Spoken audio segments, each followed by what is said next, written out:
Елімізге Путин келіп, Қазақстан орыс тілді мемлекет деді. Казахстан это практически русскоговорящая страна. Ну, сами, наверное, почувствовали. Елімізге Путин келіп, Қазақстан орыс тілді мемлекет деді. Соған біздікілер кәдімгідей аласырып, бұл қай басынғаны, бұл не деген сұмдық, бұл деген бассыздық қой дейді. Путиннің айтқан өтірік ба не? Рас қой. Жүрсіңдер ғой екі қазақ бір-біріңмен орысша сөйлесіп, жүрсіңдер ғой бала-шағаларыңды орыс балабақшаға беріп, орыс мектептерге беріп, өтірік па не? Рас қой. Ол ақиқат қой. Екі қазақ тұрып бір-бірмен орысша, прикинь, вчера такое было деп, күйіп бітесің ғой, күйіп. Ол тек Путин ғана емес, кез келген мемлекеттің адамы келсе солай айтады. Барлығы біздің елге не үшін келеді жаңа орыс тілді мемлекеттерден? Себебі барлығы айтады, Қазақстанда орыс тілі дамыған, Қазақстанда тілден зәру көрмейсің дейді. Оған кім кінәлі? Біз кінәліміз, өзіміз. Біле білсеңдер.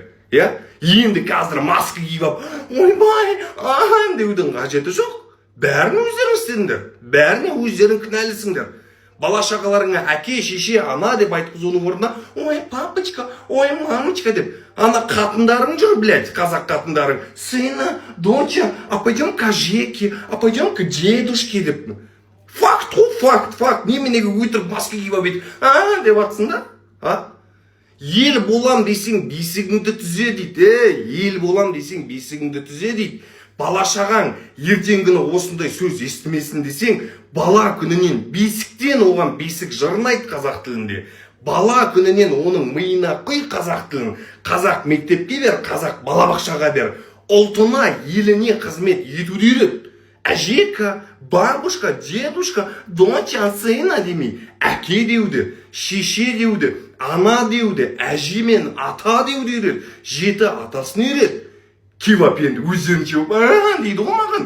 Қайда болдыңдар 30 жыл бойы? Құттыңдар осы қазақ тілін өздерің ақ. Бір-біріңмен орысша сөйлесесіңдер, адам нервісін келтіріп. Өңше, маска кимей ақ қойыңдар өйтіп жарай ма? Бәріне кінәлі өзімізбіз. Өтірік емес, рас. Ана кеттіңдер алдында анау. Жаңағыдай бір саммит болса, саммит бектеп қойып баланың атын. Қазір анау арапқа еліктеп, араптың аттарын қоя бастадыңдар, ол да ақиқат, кәдімгі. Қайда қалды Хақназар, қайда қалды, қайда Қасым қалды, әділет қайда қалды? Жоқ қой, жоқ. Енді шығар міне. Так что кінәні біреуден іздемеңдер. По факту кінәлі өзімізбіз. А Путиннің айтқаны по факту рас. Жанымызға тисе де күйіп кетем мен де, күйіп кетем сол сөз естіген кезде. Бірақ ақиқат.